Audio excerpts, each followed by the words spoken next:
ఎందరో త్యాగమూర్తుల త్యాగఫలం ఆంధ్ర రాష్ట్రం. నేడు ఆంధ్రప్రదేశ్లో ప్రజలు సుఖ సంతోషాలుగా ఉన్నారా? ప్రస్తుతం ప్రజల మధ్య ఉన్న కులాల కుంపట్లు ఎవరి కోసం? చంద్రయాన్ రాకెట్ యుగంలో కూడా వర్ణ విభేదాలు దేనికి సంకేతాలు? రాజకీయ పార్టీల నేతలు ఏం చెప్తున్నారు? నేటి కాలంలో ప్రపంచాన్ని శాసించే మన యువత మేధాశక్తి ఏం కోరుకుంటుంది? తెలుసుకోవాలంటే ఆంధ్ర యువగలం. ప్రజల మాటే మా నోట. ఈరోజు వరల్డ్ ఎకనామిక్ ఫోరం ఉంది. వరల్డ్ ఎకనామిక్ ఫోరంకి ప్రపంచంలో అన్ని దేశాలు అక్కడికి వెళ్తున్నాయి. అక్కడికి వెళ్ళినప్పుడు నెట్వర్కింగ్, నాలెడ్జ్ షేరింగ్, అదే సమయంలో ఒకరినొకరు పరిచయాలు చేసుకోవడం కాకుండా ఎంఓయూలు చేసుకోవడం, ఇలాంటి అనేక కార్యక్రమాలు జరుగుతాయి. ఒకసారి అక్కడికి వెళ్తే అన్ని దేశాలు తిరిగే పని ఉండదు. మనం ఎవరిని కావాలంటే వాళ్ళని కలిసి మన బిజినెస్ ఒకసారి రెన్యూ చేసుకొని కొత్త విషయాలు నేర్చుకొని మనం వస్తూ ఉంటాం. అందుకే 95 నుంచి నేను ఎప్పుడూ చెప్తా ఉంటాను, ఒక విద్యార్థిగా నేను ఉంటాను, అనునిత్యం నేర్చుకుంటానని చెప్పాను. అదేవిధంగా ప్రతి సంవత్సరం కూడా వెళ్తాను. ఈ సంవత్సరం కూడా మళ్ళీ వెళ్ళొచ్చాను. దానివల్ల అనేక విషయాల్ని రెన్యూ చేసుకునే అవకాశం వస్తుంది. అయితే ఇక్కడ జిఎఫ్ఎస్టీ అనేది మీరు చూస్తే ఈరోజు ఈ పేరే global forum for sustainable transformation. ఇది ఏదో ఒక ఆంధ్రప్రదేశ్కి కన్ఫైన్డ్ కావడం కాదు. ఇది ఒక ప్రూఫ్ ఆఫ్ కాన్సెప్ట్గా ఉండాలి. ఇది ఒక గ్లోబల్ ఫోరమ్గా ఉండాలి. ఈరోజు టెక్నాలజీ మెచ్యూర్ అయింది. దీన్ని ఏ విధంగా ఆలోచించాలో ఆలోచించి ఒక 5-6 సంవత్సరాల కంటే ముందు ఈ ఆర్గనైజేషన్ స్టార్ట్ చేశాం. ఇక్కడ డబ్బులు ముఖ్యం కాదు, టెక్నాలజీ ఈజ్ అవైలబుల్ నౌ. మొన్నటి వరకైతే మనం క్వాంటమ్ వ్యాలీ గురించి, క్వాంటమ్ కంప్యూటర్ గురించి మాట్లాడలేదు. హైదరాబాద్లో ఆ రోజు నేను స్టార్ట్ చేసింది ఐటెక్ సిటీ విత్ ఐటీతో స్టార్ట్ చేస్తే ఎగ్జాక్ట్గా 25 సంవత్సరాలు. ఈరోజు ప్రపంచంలో ఎక్కడికి పోయినా అక్కడ భారతీయులు ఉన్నారు, అందులో తెలుగు వాళ్ళు ఉన్నారు. హైయెస్ట్ పర్ క్యాపిటా ఇన్కమ్ సాధించిన ఏకైక వ్యక్తులు ఎవరంటే భారతీయులు అని చెప్పి కూడా నేను మీకు తెలియజేస్తున్నా. అమెరికాకు పోయినా, ఆస్ట్రేలియాకు పోయినా, ఎక్కడికి పోయినా అందులో 35% తెలుగు వాళ్ళు ఉన్నారు. దీనికి కారణం సింపుల్గా మీరు అందరూ ఆలోచిస్తే, మనం ఆర్థిక సంస్కరణలు 91లో వచ్చాయి.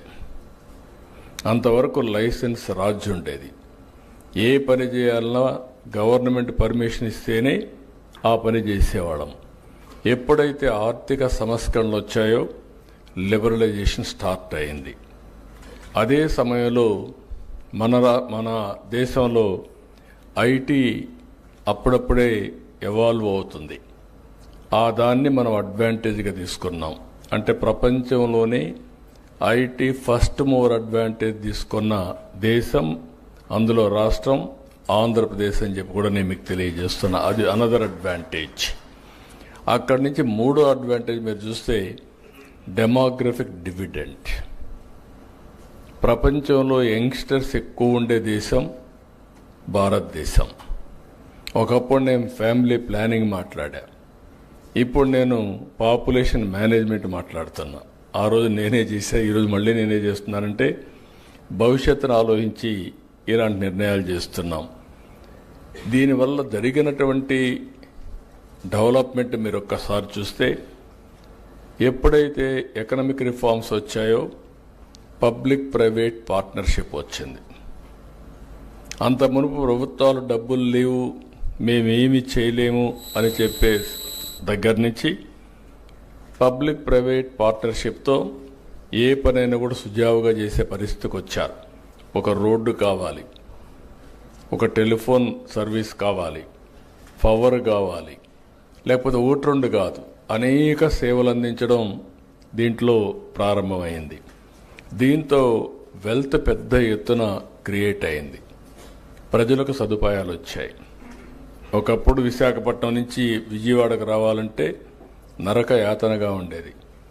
నేను చీఫ్ మినిస్టర్గా ఒకసారి నెల్లూరుని తిరుపతికి పోవాలంటే ఒక్కొక్క రోడ్డు 5-6 అడుగుల కింద ఉండేది.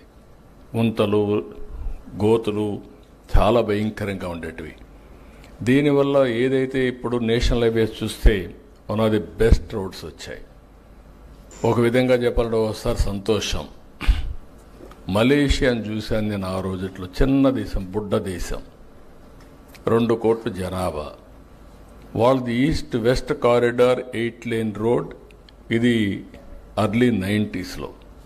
అది చూసిన తర్వాత మన దేశం ఎందుకు మరి చేయలేకపోతుందంటే ఆనాడుండే ప్రధానమంత్రితో గట్టిగా పట్టుబడితే, నేను పదే పనిగా చెప్తే లాస్ట్లో ఈయన first road proof of concept వేసాం నెల్లూరు నుంచి చెన్నై వరకు.